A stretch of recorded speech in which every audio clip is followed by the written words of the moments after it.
Hey guys, so today I want to talk about a new desktop speaker that I just got. So this is the KEF LSX II, and it is the newest iteration of their LSX line of powered desktop speakers. So I say the word desktop because these are actually fairly small speakers. I mean, you can use them in your living room, but I think what a lot of people use them for is for their desktop for like kind of near field listening experiences because they are kind of a smaller size. So yeah, KEF, for those of you guys who don't know, they're a renowned British audio company, mainly making speakers, and they've been doing that for several decades, and they're very good at it. They've gotten a lot of great reviews in the press and everything, and everyone talks about their the UniQ driver array, actually. So they're well known for having their special driver design, which kind of places the tweeter in the center of the woofer. And that's so that it gets phase alignment and all the frequencies arrive to your ears at the same time. They have a bunch of patented technologies around that. So I have reviewed actually the KEF LSX ones. So this is the second generation. I haven't tried the second generation yet. The ones I felt like they were pretty good, but at the time I think I just had some other speaker options to go with. So it didn't exactly stick with the one. The two adds HDMI ARC, and it adds a better DSP system and also adds an USB-C input. Those are the main differences between the two and the one. And yeah, I'll be comparing it with the Aperion Verus 5Bs, which are my current desktop speakers. These are pretty good as well. Just for the price difference, guys, the LSX II retails for $1,400 US. They also make a cheaper version called the LSX II LTs, which removes the analog input and removes some of the Roon Ready stuff, MQA support, basically features that I would say a lot of people don't use necessarily, and they remove that and they drop the price to $1,000. So if you guys are looking for a more budget-friendly option, the LSX II LTs are a good option too. But yeah, the Aperion Verus 5Bs are from Aperion Audio, which are a direct-to-consumer speaker company, which makes pretty good value speakers as well, and I've been satisfied with these over the past year. These have a, I think, 1.1 inch tweeter and a 5.25 inch Kevlar woofer, and these are pretty good. They even have a treble mod option on the back to kind of tame the treble down, which is a pretty cool one if you want to use this close to your wall. So I've been using it as my main desktop speakers, combining it with my Rotel A12 stereo amp. I've been just looking to try to simplify my setup a bit. So I have like these speakers, which are a little bit on the bigger side for desktop speakers. And then I also have a separate stereo integrated amplifier, right, the Rotel A12. So I've been trying to like simplify that down to just one pair of speakers that's powered. And there were several options I could have gone for, right? I was looking at the Triangle Boria BR02 Connects. I was looking at the Q Acoustics M20 HD. Those were pretty good as well. And then some of the clip speakers that are nice as well, the Pro Media powered speakers.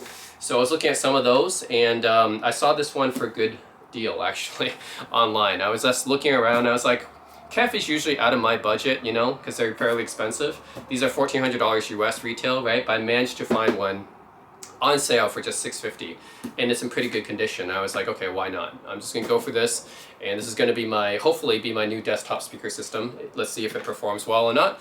Yeah, we're gonna compare it with the Aperion Verus 5Bs. Not necessarily the fairest comparison, because these are gonna be these are passive speakers that's driven by an amplifier, and these are also bigger speakers. But these are also $900, you know? So like price-wise, I think like, yeah, I have to think about it, you know, because like these were these are my current desktop speakers, and if I want to replace them with these, then I know these are smaller, but they should at least be, you know, around the same ballpark in performance, at least if they want to replace these. So that's what I'm looking for. I'm looking for a pair of speakers that are smaller, can kind of fit in a smaller space. I can get rid of the amplifier, make some more room on my desktop, and also give a similar level of performance. So yeah, let's take a look. I'm going to do the unboxing of the speaker first. So put the Aperions away, and later I will also compare them to my MartinLogans and my Neat Acoustics as well in the comparison test, but let's look at the unboxing first. Alright, so KEF LSX II. Yeah. I remember when I got the LSX ones, the sound was kind of small sounding, so maybe these ones are a bit different, but there might be something wrong with those ones I got, I'm not sure. So I'll show you guys what's in the box here. Okay, so, actually let's just do it from up here. Okay. Okay, it goes out like that. Okay, so we have this is the accessory box right here. And what's inside the accessory box is, of course, you got the power cable, right? Need that.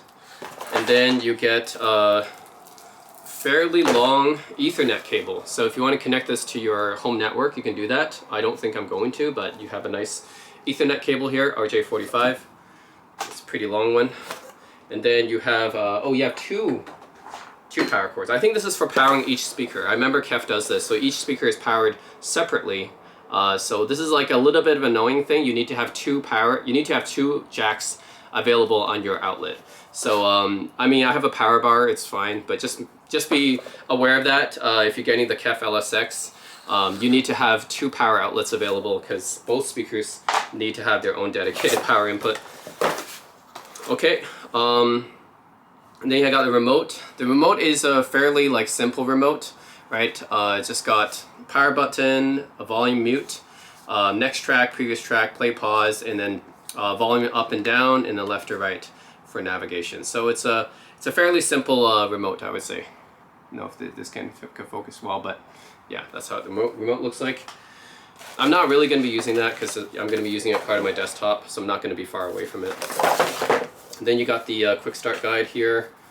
Since 1961. Okay, so KEF has been around for a while, since 1961 here. Okay, so what's in the quick start guide? Not much. Basically just safety information and warranty and stuff like that. So pretty dry stuff. Don't need to go over that too much. That's just standard stuff, electronics.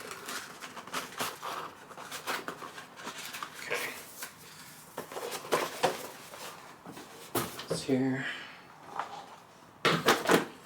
Okay, now let's look at the speakers themselves. Okay. Alright. Here you have it. It does not come with a, or maybe it does, but because I got it secondhand, it doesn't come with it. It should come with, oh, okay, I see what's going on here. So the, yeah, these ones connect with an Ethernet cable. Okay, my bad. Yeah, okay, I thought these, I thought this Ethernet cable was to connect it to the network, but it's actually for connecting the two speakers together. Okay, so this is the difference, I think, between the LSX II and LSX II LT, because I was looking at the LTs as well.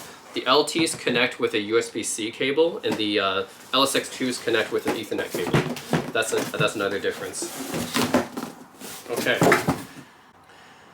Alright, so let's take a look at these speakers. First of all, these have a nice cloth covering. That's something that the LSX II LTs don't have. So it's just kind of a cosmetic thing. I do like the cloth covering on the LSX IIs. And then you have the famous KEF UniQ driver array right here. So it has a 0.75 inch tweeter that's nestled inside a 4.5 inch woofer. This is kind of a patented type of technology, and it's so that they kind of, yeah, they make this driver so that the sound kind of reaches your ears kind of in phase and all aligned and everything. But they have a patent on this technology, which is why you don't really see it on anywhere else. It's really just KEF's thing. They're known for it. I think these lights will kind of status indicator lights to show the connection status and everything. Let's take a look at the back. So we have, this is kind of like a master-slave setup where we have one speaker that has most of the connections and the other one just kind of links with the master one. So what this one does have, though, the smaller one, I mean the lesser one, I guess, is it has the Bluetooth pairing connection and it has the Ethernet to connect it to the main speaker. And the power, of course, you gotta power them separately. And then the main speaker, of course, has power and it has the Ethernet as well to connect it to the other one. But you also, in addition, you also have the Bluetooth pairing button on this one too. But this is to do PS pairing. Okay, so basically this is not Bluetooth pairing, my bad. The pairing on this one and this one is actually done so that you can kind of do it wirelessly, so you can kind of just have them as far apart from each other. I guess it's kind of really a true wireless solution where you don't even need to have the cable between them. I think that's what it is. There was something similar in my Mitchell Acoustics Ustream Go speakers that I reviewed as well. But yeah, I think that's what this is. So this is not Bluetooth, my bad. This one does have Bluetooth, of course. I believe it's only like 4 point something, but it has Bluetooth. I don't think it has aptX or LDAC support, but it has Bluetooth there. And then it has this wireless pairing option where you can kind of just use these wirelessly away from each other. You don't need to have the Ethernet cable connecting them at all. So that's a cool, interesting option to have. That's missing from the LT version, by the way. And you have, this is a reset button. Yeah, reset button right here. You have optical input. You got USB-C, that's to connect it to your computer. Aux input, something that's not on the LT version. Subwoofer out. And HDMI ARC, that's a new upgrade for LSX2 over the original LSXs. And then you do have a network connection right here as well. So, I mean, yeah, that's what I said actually in the beginning. So you have an Ethernet cable to connect these two together if you want to use it wired, or you can use it wirelessly by pairing them. Or in addition to that, you can also connect it to the network with another Ethernet cable. So yeah, there's several different options that you can do. Another thing these speakers have is tripod mounts at the bottom. So if you have a stand that has a tripod thread or a mount, I call them tripod mounts. I don't know if there's a better term to call them, but if you have a threaded mount, you can actually mount these speakers there. So that makes it very flexible for positioning. I know like my speaker stands, for example, they don't have any mounts at all. So it's kind of like, I just have to hope that they don't fall over. But this makes it quite versatile, basically. If you have any kind of stand with a threaded mount, you can kind of just thread these speakers in and they'll be more stable and make it more flexible with positioning and stuff. Yeah, so if you guys are looking for the main differences between LSX1 and LSX2, LSX2 has HDMI ARC. It also has USB-C connection instead of USB-B, and has upgraded DSP, I think. So that's really it. Not really too much in terms of an actual upgrade because the driver and everything, the technology is the same. So if you want to save a bit of money, you can use LSX1 as well. The LSX2, of course, does make it a little bit more future-proof because HDMI ARC is honestly pretty nice when you're connecting it to TV, and USB-C connection is obviously more modern. Having a newer DSP is also nicer too. But yeah, if you want to save some money, LSX1 is not too different. And then comparing LSX2 with the LSX2 LT, the LT version does not have the cloth covering right here, which in my opinion makes it look pretty nice, but some people don't care about that. It's just a cosmetic thing. The LSX2 LTs only have like kind of a brushed plastic type of finish. And then the connection between these two are not Ethernet, it's just USB-C, I believe. You don't have support for room ready or MQA if you care about that stuff. And no aux input for analog, so no analog input on the LT versions. One more thing I forgot to mention is that the LT version of the LSX2, you cannot sync them wirelessly. So basically you have to have the wire in between them, which is a USB-C cable. So if you guys care about being able to just use these speakers as far away apart as you want, then you cannot do that with the LSX2 LTs. So only the LSX2s, you can kind of pair them and use them like wirelessly apart from each other. But really that's about it. They're just taking out a lot of features that a lot of people might not care about. So honestly, if you don't care about those features, then LSX2 LT, you can save like a couple $100 on that. Might be worth it. But anyways, I got this for a good price, so I'm happy about that. Yeah, I'm gonna power on the LSX2s, and I actually tried the LSX1s. They were pretty good sounding for the size, and we'll try out the LSX2s as well, and kind of do a comparison.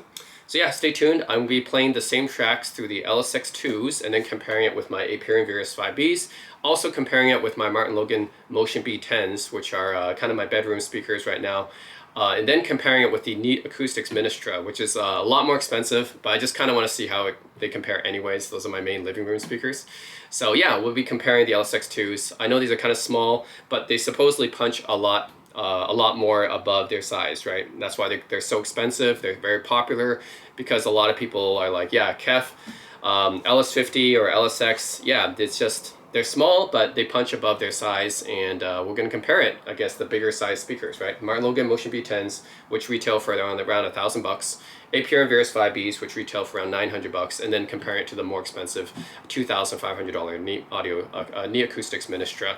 We'll see if these ones hold up or not. So yeah, that's it guys, stay tuned. If these ones hold up, then these will definitely be my main desktop speakers. They can replace my Rotel amplifier, and they can also be kind of a smaller setup for my desktop so I can save some space. So yeah, that's it guys, stay tuned, and let me know what kind of differences you guys hear and which speakers you guys prefer. Forgot to mention this, but in order to set up the speakers at first, you need to actually download the KEF Connect app.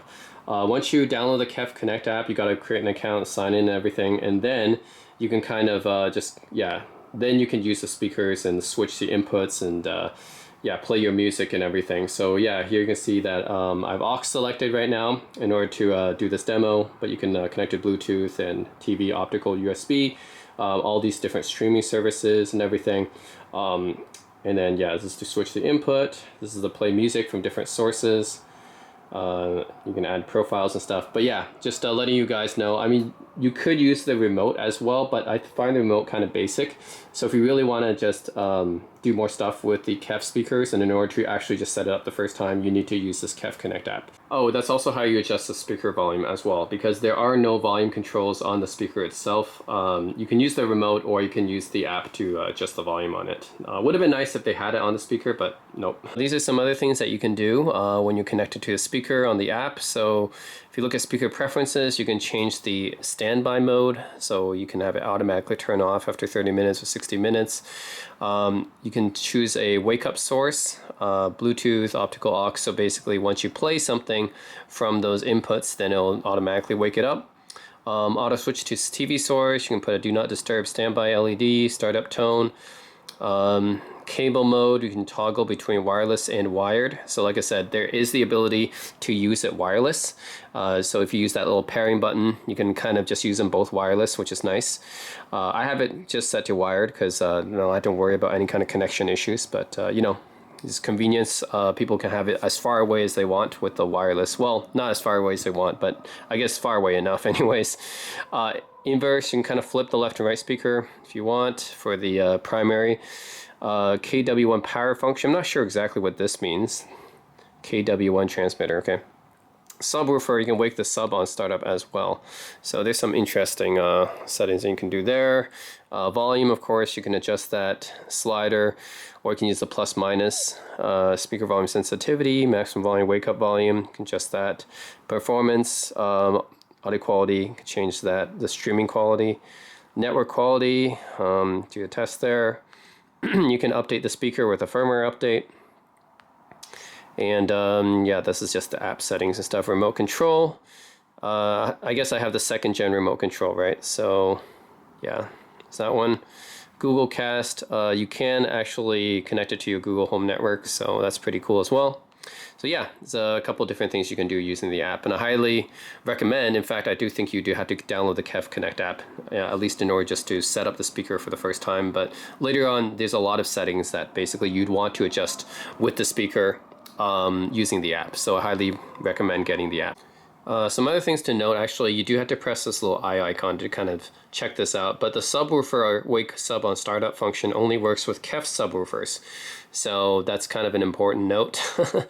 I'm not going to be using this with a KEF subwoofer. I'm going to be using it with a REL subwoofer, so that's unfortunately not going to work for my REL. So yeah, it would have been nice to, you know, put that in here, but I guess, yeah, this is only on for KEF subwoofers.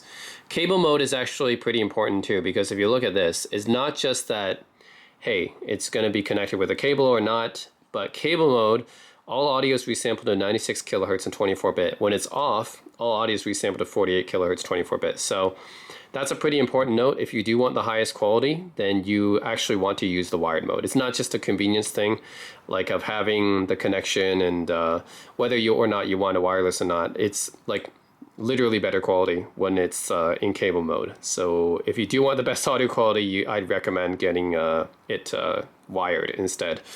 So yeah, those are the things you'd only find out about if you click that little eye icon, which is pretty important.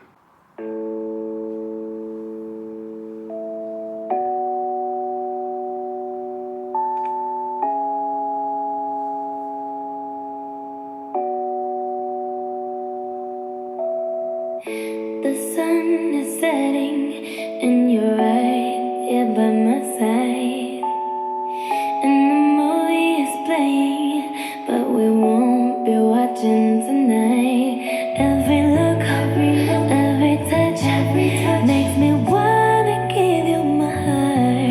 I've been crashing on you, baby. Stay right where you are, 'cause I never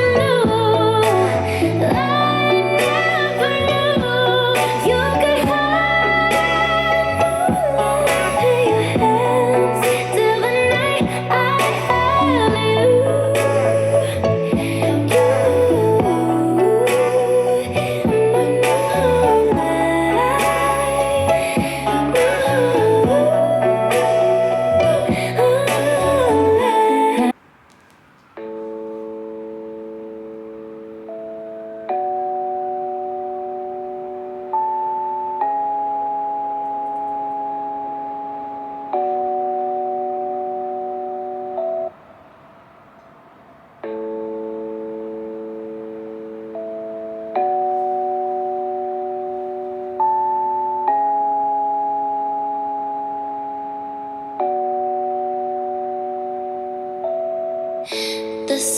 is setting and you're right here by my side. And the movie is playing, but we won't be watching tonight. Every look, every touch makes me wanna give you my heart. I've been crashing on you, baby. Stay right where you are, 'cause I never knew, I never knew you could hide in your hands till the night I held you.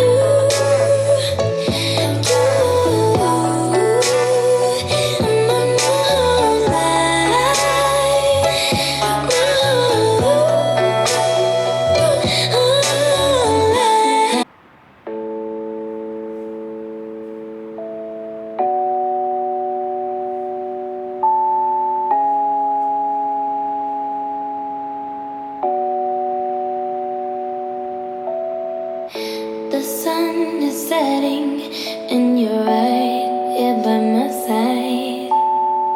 And the movie is playing, but we won't be watching tonight. Every look, every touch makes me wanna give you my heart. I've been crashing on you, baby. Stay right where you are, 'cause I never knew, I never knew you could hide in your hands till the night I held you.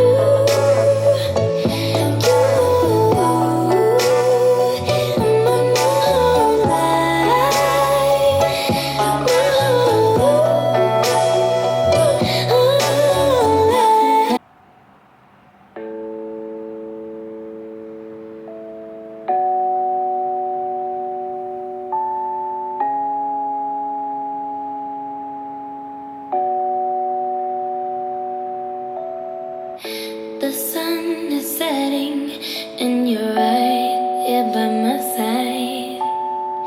And the movie is playing, but we won't be watching tonight.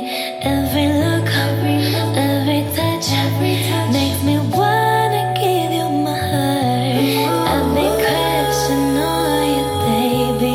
Stay right where you are, 'cause I never knew, I never knew you could hide in your hands till the night I held you.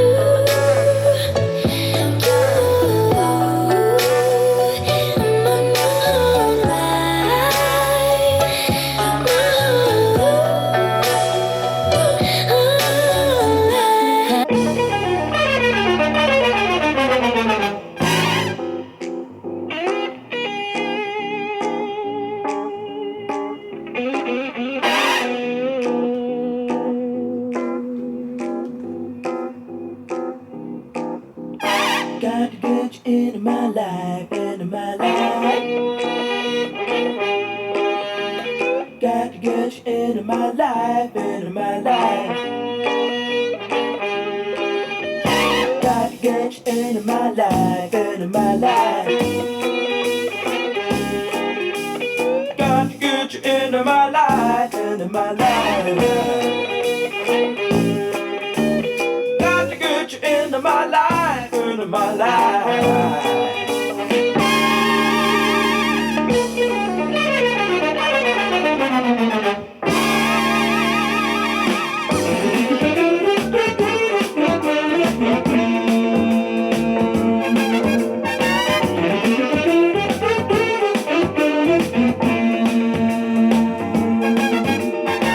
I was alone, I took a ride, didn't know what I would find. Hey, another road where maybe I could see another side. Hey, ooh, and then I suddenly see, ooh, and then I tell you that I need you every single day of my life.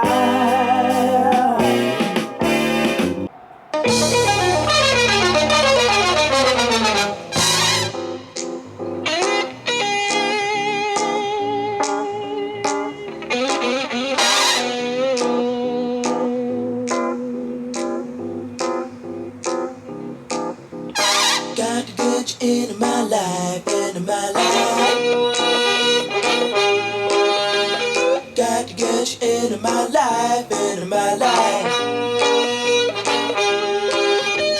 Got to get you into my life, into my life. Got to get you into my life, into my life. Got to get you into my life, into my life.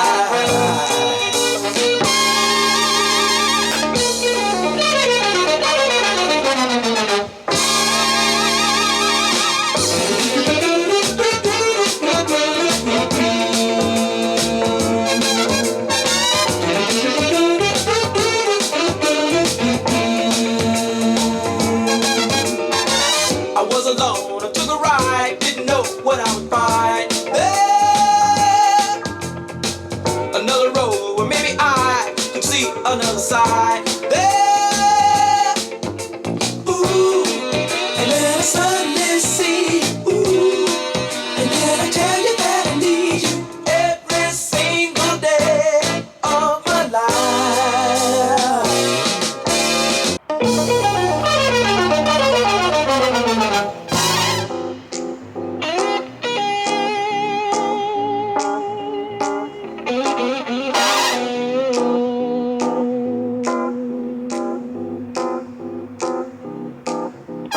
Got to get you into my life, into my life. Got to get you into my life, into my life. Got to get you into my life, into my life. Got to get you into my life, into my life. Got to get you into my life, into my life.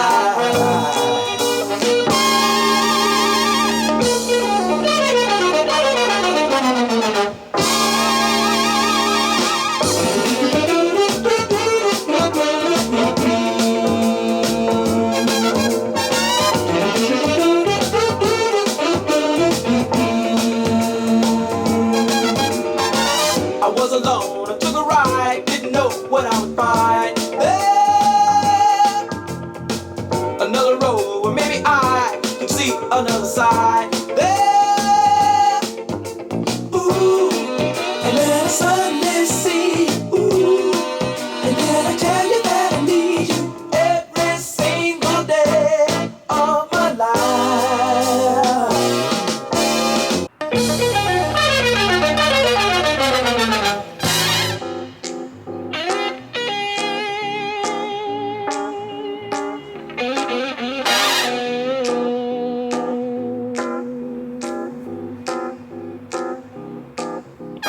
Got to get you into my life, into my life. Got to get you into my life, into my life.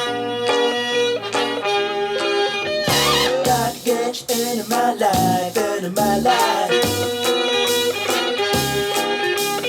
Got to get you into my life, into my life. Got to get you into my life, into my life.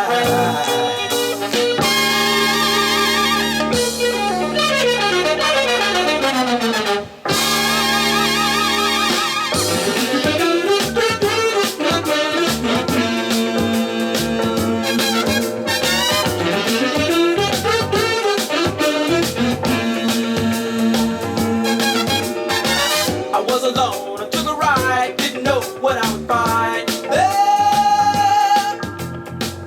another road where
live my life like there's no tomorrow.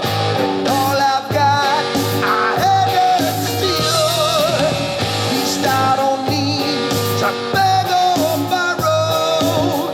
Yes, I'm living and I